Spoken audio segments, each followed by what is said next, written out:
What is up, Straight Fire fam? It's me, Jason McIntyre, Straight Fire, for Tuesday, June the 3rd. And with no NBA on a nightly basis, it is getting tough out there, folks. However, the good news is you've got a great producer, Rob G, who hits me with all these topic ideas and we bat some stuff around.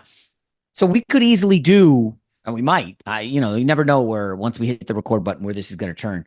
The Giannis stuff is interesting. I think the big retirement in the NFL, offensive linemen don't, I call them big because, I bet on the sport, but a lot of people don't. That's big. But I do think we haven't really given the finals their due. And I'm sure, after the game one ratings come out and they're not great, people, stop talking about the finals, blah, blah, blah. Get back to Caitlin Clark. Well, she's hurt, guys, by the way. By the way, I have open as a tab, Rob, on my computer, this whole Caitlin Clark, Diana Taurasi stuff that happened.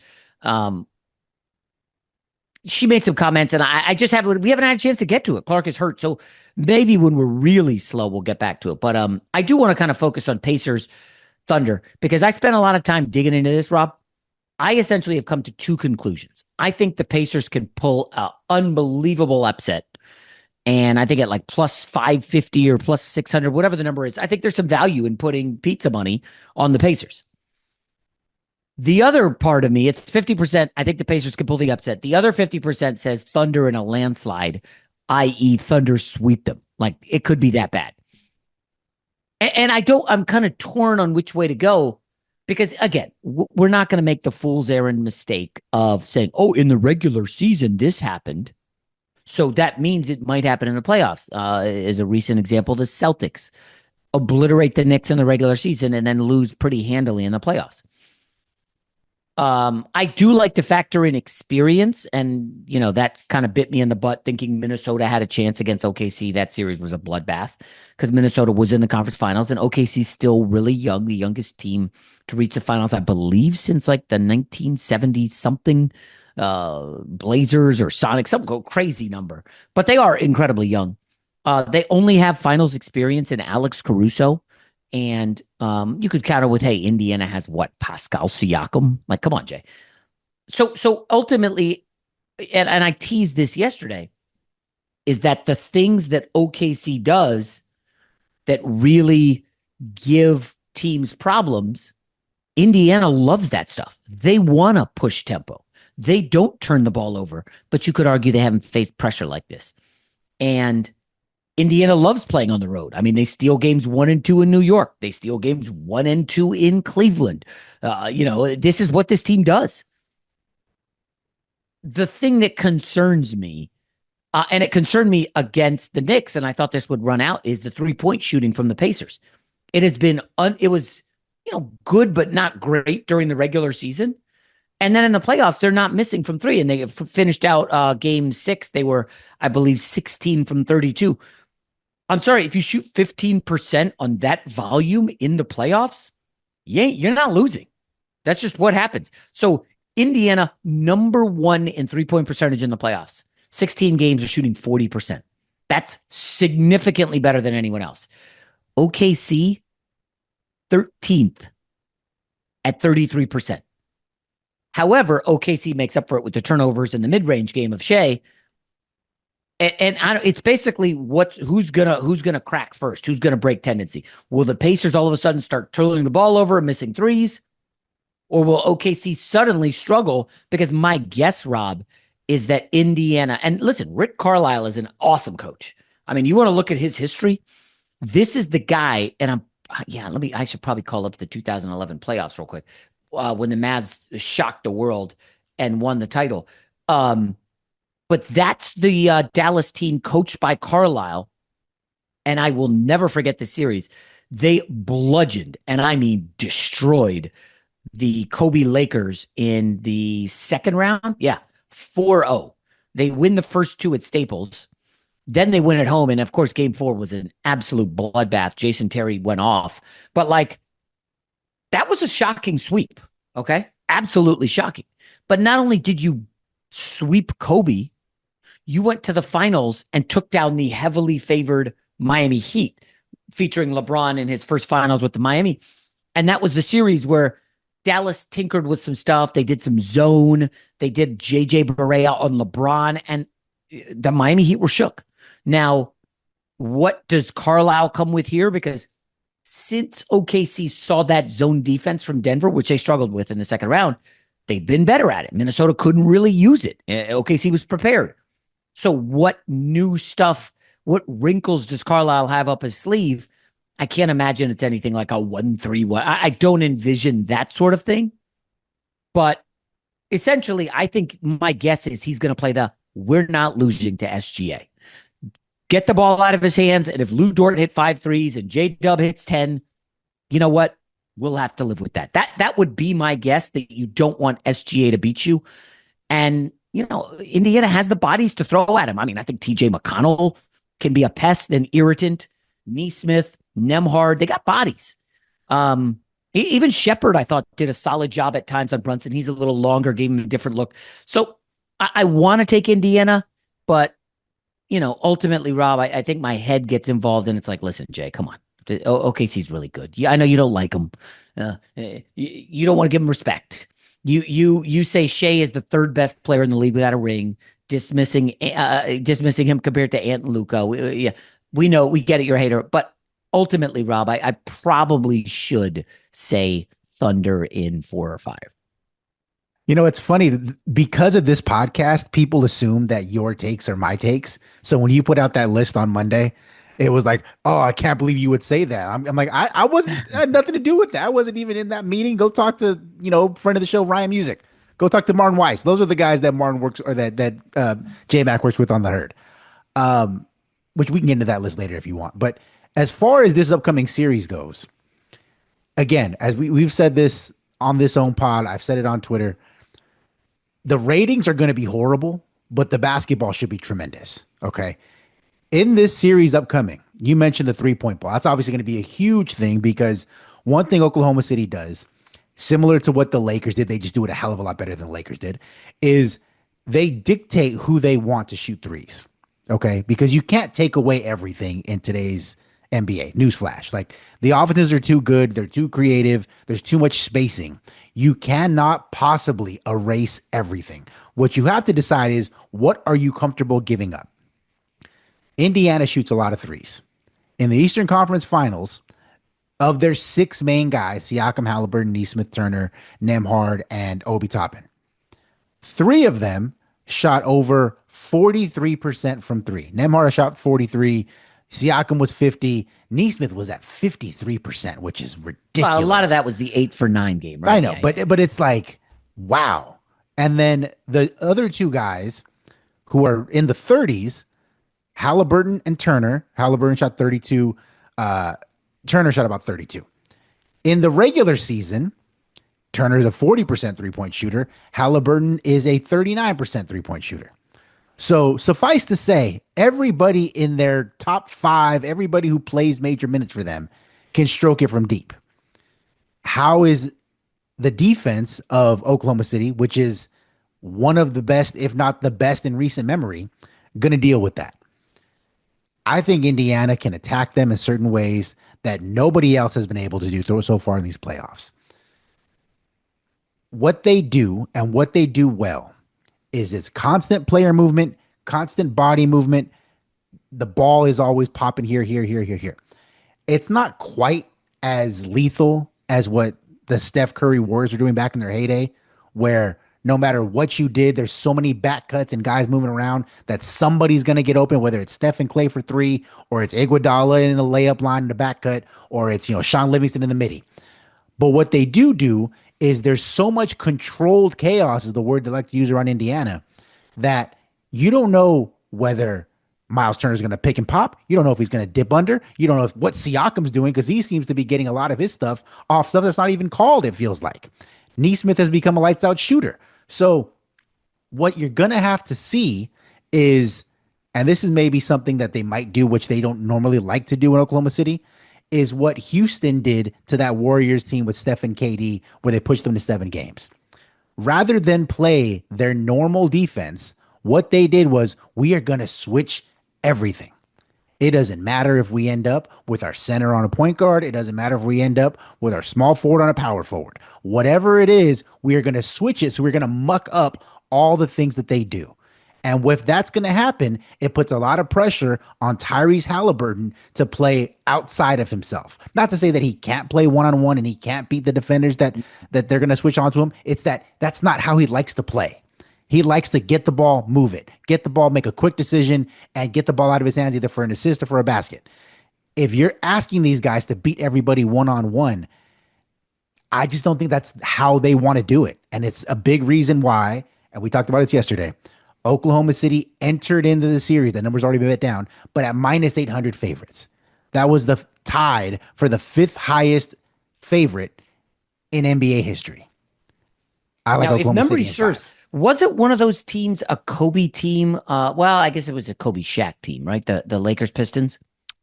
It wasn't Lakers Pistons. I can give you the numbers right here. I thought it was the Carl where they lost to, where they added Carmelo and Peyton and they got smoked. So according to multiple outlets, again, this number has already been bet down. You mentioned it. It's as low as 550 in some spots. Okay. So the 4 teams with a higher mark in terms of favorites coming into the finals. The 0-1 Lakers over the Sixers were minus 2,000. The 2018 Warriors over the Cavs were minus 1075. The 96 Bulls over the Sonics were minus 950. The 99 Spurs were minus 900 over the Knicks. This OKC number is actually tied with the 2000 Lakers versus the Pacers. Oh, 2000 Lakers Pacers. That was Lakers, I believe, in 6. Yes. Those Kobe Shaq teams. Okay. I'm trying to think. So none of those favorites lost? No. The Bulls were up 3-0 and then gave 2 to Seattle. Correct. Yeah, I don't even think any of those went 7. So the market's probably accurate here. So your guess would be what? OKC in 5, 6? I'm taking OKC in 5.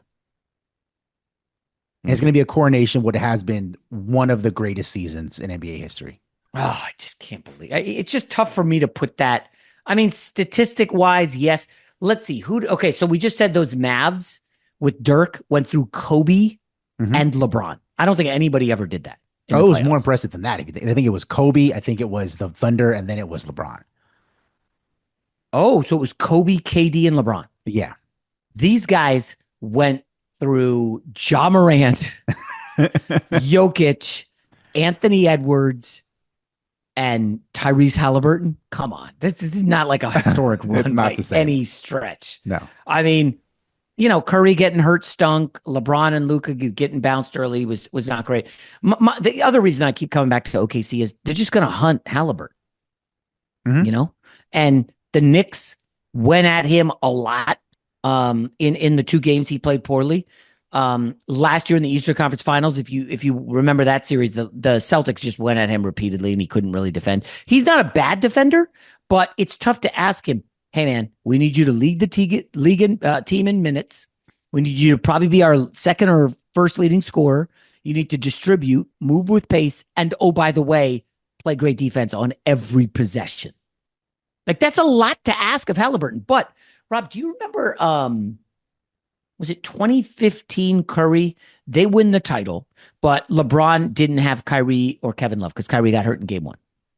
Yes. And I forget, somebody messed up the arm of Kevin Love. Kelly Olynyk. There you go. Wow. Memory. And then the next year, the Cavs went after Curry relentlessly.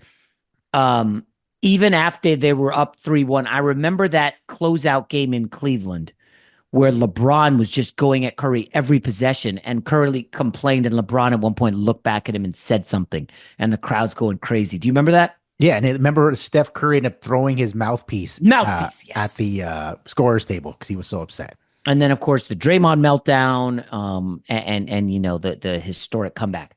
But yeah, it's tough for me to take the Pacers. I'd love to. You're right. Those 3-point numbers. So I looked at their full playoffs. Siakam in the playoffs, 16 games, not a trivial amount of games, 46% from 3. Nembhard, 48. Miles Turner, 40. Nesmith, 50. The only guy shooting under 40 in the starting lineup is Hallie at 33%. That being said, Remember, Julius Randle would look like an all NBA first team guy in the first round and the second round. And what happened against OKC? He barely could dribble the basketball. And I think he was benched in 2 4 quarters. So it is an uphill climb. I'm just curious, Rob. You host a national radio show. You're very plugged in on the NBA and what's going on.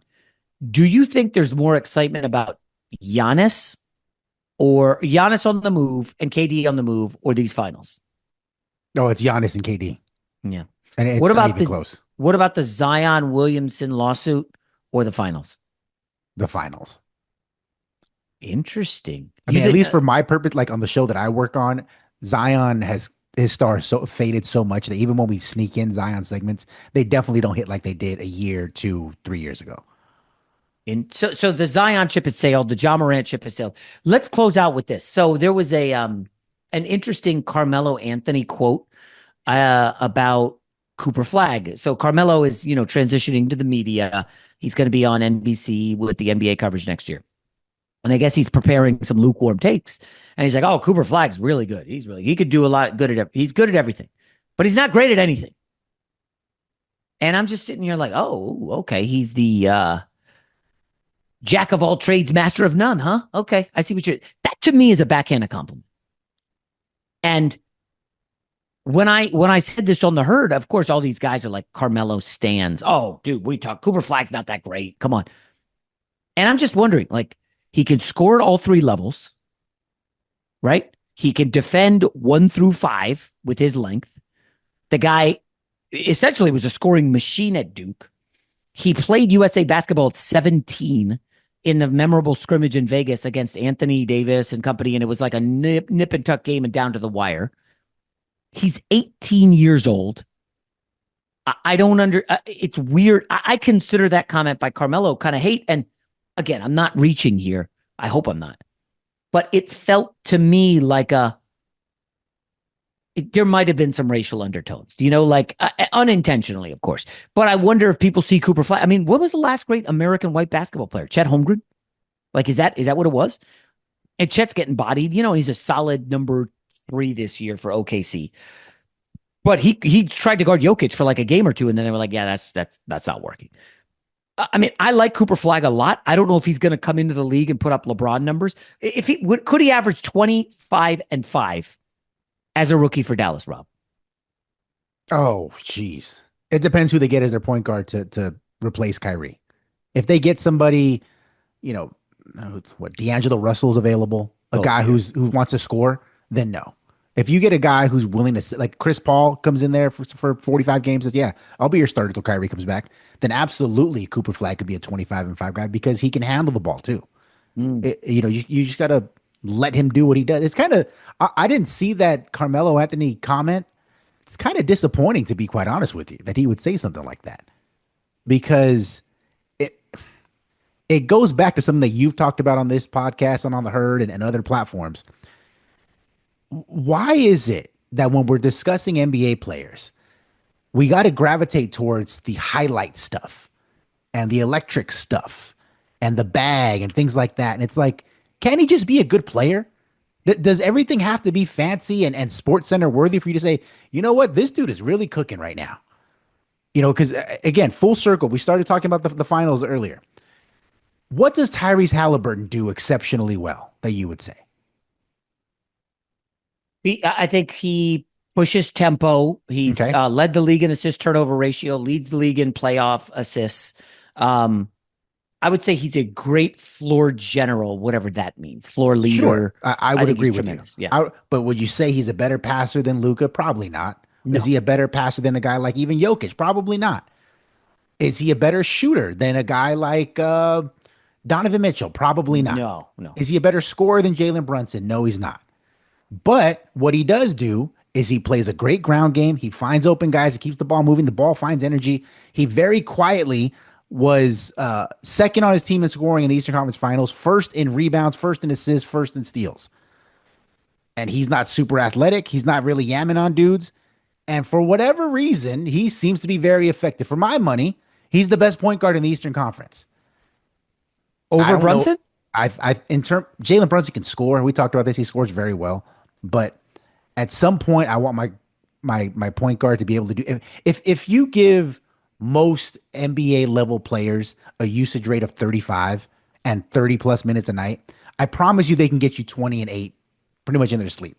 Anybody. And it's again, I'm not knocking Jalen Brunson, but it just kind of is what it is. Tyrese Halliburton can dominate without even having the ball. Like that's the kind of player that he is. And it goes back to Cooper Flagg. Cooper Flagg, I don't need him to yam on dudes like Anthony Edwards. I don't need him to block shots like Anthony Davis. But I've seen enough of him to know that he can do a lot of things very, very well. And you look up and, oh, what do you know? He's going to end up with 18 points, 13 rebounds, 5 assists, 3 blocks, 2 steals in 34 minutes. You're like, oh, that guy's 19 and he's doing that. Like, I don't understand. I didn't like that comment by Carmelo Anthony. So it's interesting that you go there because it's like, well, I would love for someone on my team to be like Tyrese Halliburton. I mean, they're in the finals, but you know what's going to happen. They lose the finals, and then it's, well, you need a superstar. Jalen Brunson had an amazing run. Knicks lose. See, you can't win with a small point guard. And it just reduced the NBA discussion, gets so dumb and reductive. Mm-hmm. It's like, really? Is that what we're doing? So just because they lose, you can't win the finals with a small point guard? And when, assuming if the Pacers end up losing, see, I mean, they don't have a superstar. You need an SGA. I can already tell you what the narrative is going to be. Siakam's good, but he's no SGA. He's no All NBA. By the way, has Siakam ever been an All NBA? I don't even know. I think he's just really freaking good. At least once he has. Yeah, I mean, he's cooking Karl Anthony Towns, which is not the tallest order, but still, like, we do this. You're right. The discussion gets annoying. And I just feel like the pushback on Cooper Flagg already is getting terrible. Now he is going to be going into a tough spot in Dallas. I would speculate that the Mavs get off Gafford, try to trade him for, I don't know. They'll have to do him in something for like a Drew Holiday, because they want defense. Remember, Nico Harrison loves his good defense. So you get a defensive guard who can be a lead guard, and that frees up more room up front for Cooper Flagg. Like, I don't even know if he'll start, right? Let's say you trade Gafford. You'll start Lively and AD, because AD's soft and doesn't want to play center by himself. You start those two, PJ Washington at the 3, and Supermax Christie at the 2, and Drew Holiday at the 1. That's a really good team. And then you've got Cooper Flagg as your 6th man. So the numbers will probably be down a little bit, but they will go up because, as we know, Anthony Davis is probably going to miss 20 or 30 games. Come on, Rob, you're laughing, but I know. Is that the reality? Yeah, in that scenario, yes, he's going to miss at least 10 to 15 games minimum. But if I'm Dallas, I would much rather start Flagg than PJ Washington. I mean, I know that PJ and Gafford were like their big acquisition to get to the final couple years ago. But with the way that their team is built now, especially if Cooper Flagg is as good as we all think he's going to be, I want to get him as many minutes as possible right out of the gate, because you're not going to win anything anyways unless Kyrie Irving is at least like 80% of what he was before the injury minimum.